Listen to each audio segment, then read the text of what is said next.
And welcome back to Inside the Valley on this Sunday morning. Well, folks, those cooler temperatures are here. If you've already gone outside, you know what I'm talking about. It is cold outdoors. With cooler temperatures, a lot of folks now turning on their heaters, putting heaters in dangerous places around their house. It could be a major danger for you this holiday season. Talk a little bit more about some of the safety precautions. We have Edinburgh Fire Captain Sergio Diaz on the show. Thank you, sir, for being here. Thank you for having us here. So, yeah. Cold outside there this morning. It's going to be cool for the next couple days here in the valley. A lot of folks now turning on their heaters. There are some dangers as well. There is dangers with heaters. People find sometimes they improvise. They want to get them close to their bed or sofas. We recommend that first extension cords. I know the heater might be in a place where you don't have an outlet and you're gonna get a long extension cord. Be careful with those. Turn them off when you're asleep. Sometimes they'll put them too close to curtains, sofas, beds. We need 3 feet clearance from the actual heat producing device. Okay. So something won't catch on fire. Okay. Now I know some people, their houses are really close together and they, you know, kind of try and share heat, share their electricity. This can be a major disaster. Yes, the cities, the counties, there's codes, building codes in place, and that everyone should follow those codes. If they have questions, they can contact the local city about how to get their electricity done the right way. And some people, like I said, will improvise. Besides heaters, they might use something else to heat the house, like the stove. Right. And if it's a gas stove or a propane stove, if it's not producing the flame the right way, it could create carbon monoxide poisoning. So they have to be careful.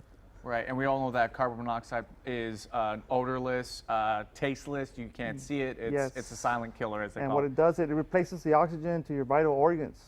It fools the body into thinking it's oxygen, and it slowly kills you. So you need a carbon monoxide detector if you are using gas or LPG in your house. Now, some folks who aren't using gas, they have their stove, and they might keep their stove on, their electric stove, but leave the door open. This is obviously not advisable either. It's not advisable. And if it's the only way to do it, I would have a window open where you can draw oxygen from the outside if it's the last resort. And people still do it. People do still do it. And you know, if something does happen, a fire happens in your house, there is one thing that's very important that can definitely save lives, and that's a smoke detector. Smoke detector, because a lot of people don't realize this, but when they go to sleep and I ask them, how do you know it's a fire if you're asleep at 3 or 4 in the morning? They say, well, I'm going to smell the fire, the smoke.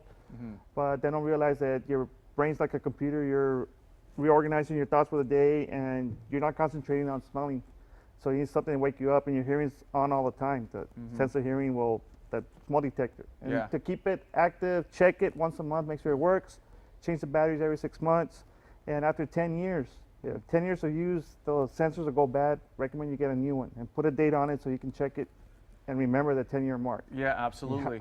Now, what about people who they might not have a smoke detector? Maybe they can't afford one. Can they come to the fire department and maybe ask you for one? They have to check with the local departments. Some have grants. Okay. Some departments have grants, and they'll install it and give them to you. If not, they're not that expensive. Some people spend a lot of money on entertainment, tennis shoes. But a $5, $10 smoke detector can save your life. Absolutely. Now, we are in the holiday season right now. A lot of people have Christmas trees. Some of them are real trees, and some of them are the fake trees. Also, we've got the electric bars where everyone's putting in their outlets into those bars. It's not recommended to overload those power bars. Again, extension cords. You have decorations inside, outside the house. You got the live trees. Make sure that if it's a live tree, I know it's been chopped down, but they're still, with the lights, the photosynthesis is still going on. They're drawing water, so put water in it to keep it wet, because they might dry up, and with the lights and the decorations, they could catch on fire. And when those things go off, they go off. It's like gasoline. They go off real fast. Yeah, they burn quick. And especially at night too. If you're going to be going to bed, probably a good idea to unplug the Christmas lights. Yeah, you're all asleep. You don't have to be looking at it. You can disconnect it.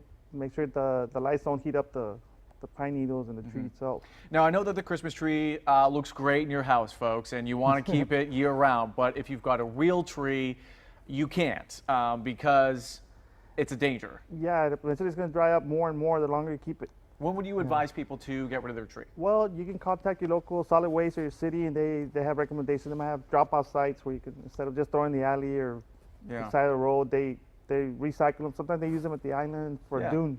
Yeah. Dunes, yeah. So I have to ask you too, because a lot of people have candles. They like to have candles Yes. all around their house during the holidays. yeah. So unfortunately, year long, there's 300 million people in the United States. 5,000 people are going to get injured or hurt, die because of fire. And the three most common causes of fire are housekeeping with the extension cords, and the other one's open flames, whether they're cooking or candles, and electrical. They may use electrical cords. They might splice wires and extend cords, make the cord longer. Instead of buying a new one, they'll splice the wires and not do it right. So basically, they have to take care of themselves. If they have any questions, they can call the fire department, their local fire department, and I know there's the National Fire Protection Association. There's a website that they can contact or look at, and it talks about fire safety in general. And it's probably always a good idea for a family to practice their fire escapes, their Yes, exit routes as well. but usually you're required to at work and school. But who's done a fire drill in their home? It says, have you got your kids and actually got one? Yeah. And the sad part is that of those people that die every year, those 5,000 that I mentioned, that's the average every year. 95% are going to die at home, not at work, at school, at the movies, at the mall. It's like in their own homes where they think they're safe, but when there's a fire and you're all excited and scared, you can't find your way out of even your own home. Yeah. That's Yeah. crazy. Yeah, absolutely. And real quickly here, if you're just tuning in right now, folks, obviously it's the holidays, fire safety, big issue this time of year, especially with heaters. Live Christmas trees that you have around your house. Always keep your Christmas tree watered. Make sure you get rid of it after Christmas. Check with your local community when they're going to be doing pickups. But if you have any questions, you can call this number 956-383-7691 or log online right now to nfpa.org. There you can find out some little bit of information about the National Fire Protection Association. Protection Association. Another thing is fireworks are coming up. They got 2 weeks before the new year. So they can start setting fireworks and make sure the parents are supervising. Right. Don't let the kids alone. School's letting out and they might start a fire. We've gone to house fires where they're inside the house popping the fireworks. They Wow.